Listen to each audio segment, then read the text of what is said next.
महोदय, अब तो हमारा तिरंगा झंडा भी हमसे ये पूछने लगा है कि क्या बात है भारत।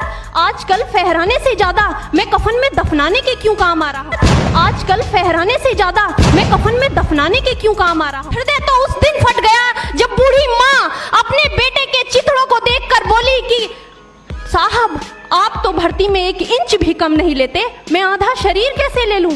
महोदय, आज इन मानवाधिकारों के कारण इन आतंकियों के बंगलों की आकाओं की नाकफनी हंसती है और शहीद हुए हमारे जवानों के आंगन की तुलसी रोती है। जब एक शहीद हुए जवान की विधवा की वेदना चीख चीख कर ये कहती है कि प्यार भी भरपूर गया, मांग का सिंदूर गया, नन्हे नौनिहालों की लंगोटियां चली गई, छोटी छोटी बेटियों की चोटियां चली गई, और आपके लिए तो एक आदमी मरा है साहब, मेरे घर की तो रोटियां ही चली गई। अब मेरे घर की तो रोटियां ही चली गई। मेरा जल रहा है, आग लगी है सीने में, हुक्मरां सब व्यस्त हैं खून गरीब का पीने में, तो राम मंदिर या बाबरी का पक्ष नहीं मैं लाई हूं, घायल भारत चीख रहा है, चीख सुनाने आई हूं। परम आदरणीय सभापति महोदय, मंचासीन निर्णायक मंडल समिति एवं उपस्थित मेरे प्यारे साथियों, मैं आरक्षी खुशबू चौहान, केंद्रीय रिजर्व पुलिस बल, आज सदन की राय से असहमत होते हुए वक्ता विपक्ष में अपने विचार प्रस्तुत करूंगी।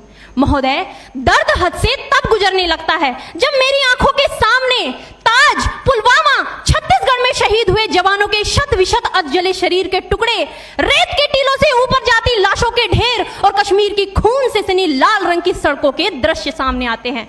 उस पर मेरे प्रतिपक्षी महोदय का कहना ये कि मानवाधिकारों की अनुपालना करते हुए देश से उग्रवाद और आतंकवाद को समाप्त किया जा सकता है। महोदय, अब तो हमारा तिरंगा झंडा भी हमसे ये पूछने लगा है कि क्या बात है भारत। आजकल फहराने से ज्यादा मैं कफन में दफनाने के क्यों काम आ रहा हूं। महोदय, हृदय तो उस दिन फट गया जब बूढ़ी माँ अपने बेटे के चिथड़ों को देखकर बोली कि साहब, आप तो भर्ती में 1 इंच भी कम नहीं लेते, मैं आधा शरीर कैसे ले लूं। महोदय, आज इन मानवाधिकारों के कारण इन आतंकियों के बंगलों की आकाओं की नाकफनी हंसती है और शहीद हुए हमारे जवानों के आंगन की तुलसी रोती है। जब एक शहीद हुए जवान की विधवा की वेदना चीख चीख कर ये कहती है कि प्यार भी भरपूर गया, मांग का सिंदूर गया, नन्हे नौनिहालों की लंगोटियां चली गई, छोटी छोटी बेटियों की चोटियां चली गई, और आपके लिए तो एक आदमी मरा है साहब, मेरे घर की तो रोटियां ही चली गई।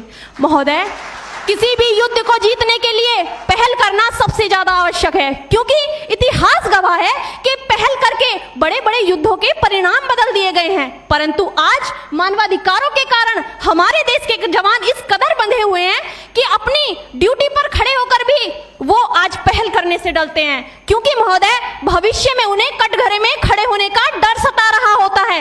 वो ये जानते हैं कि चाहे एक उग्रवादी की राइफल से निकलने वाली गोली को ये तय करना पड़े या ना पड़े कि वो किसे लगेगी, लेकिन हमारी राइफल से निकलने वाली हर गोली को ये निर्णय लेना पड़ता है कि चाहे वो किसी निर्दोष को लगे, दोषी को लगे या ना लगे, परंतु किसी निर्दोष को नहीं लगनी चाहिए। यदि ऐसा हुआ तो ना तो ये समाज हमें छोड़ेगा, ना ही तिल का ताड़ बनाने वाली ये मीडिया हमें छोड़ेगी। और महोदय, मानवाधिकार के तले किसी जवान को दबाकर युद्ध के मैदान में छोड़ देना कोई वीरता नहीं, एक आत्महत्या है। क्योंकि महोदय, फूल को श्रृंगार दो ये मुमकिन नहीं, और एक वीर को झंकार दो ये मुमकिन नहीं। जो हाथ बांध दे सेना के, ऐसे मानवाधिकार का पालन संभव नहीं।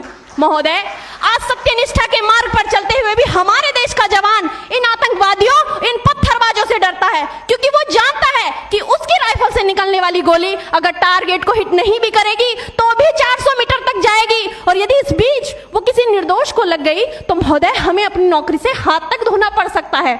और महोदय, अपनी नौकरी को बचाने की खातिर एक जवान आज ये सोचता है कि चाहे सांप मरे या ना मरे, परंतु लाठी नहीं टूटनी चाहिए, क्योंकि आज हमारे देश के हालात कुछ ऐसे हो गए हैं कि चिरागों को हवाओं में उछाला जा रहा है, हवाओं पर भी रोब डाला जा रहा है। अरे हम ही तो बुनियाद है आंतरिक सुरक्षा की, और आज हमें ही नौकरी से निकाला जा रहा है।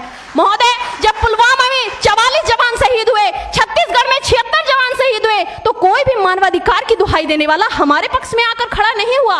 परंतु जब जेएनयू विश्वविद्यालय में एक देशद्रोही के द्वारा भारत तेरे टुकड़े होंगे, अफजल हम शर्मिंदा हैं जैसे देशद्रोही नारे लगते हैं, तो सारे मानवाधिकार के ज्ञाता आकर उसके पक्ष में खड़े हो जाते हैं। तभी तो क्या कहा था उस देशद्रोही ने कि तुम एक अफजल को मारोगे, हर घर से अफजल निकलेगा। तो मैं भारत की बेटी अपनी भारतीय सेना की तरफ से आज ये ऐलान करती हूँ कि उस घर में घुसकर मारेंगे जिस घर से अफजल निकलेगा, वो कोख नहीं पलने देंगे जिस कोख से अफजल निकलेगा। उठो देश के वीर जवानों, तुम सिंह बनकर दहाड़ दो।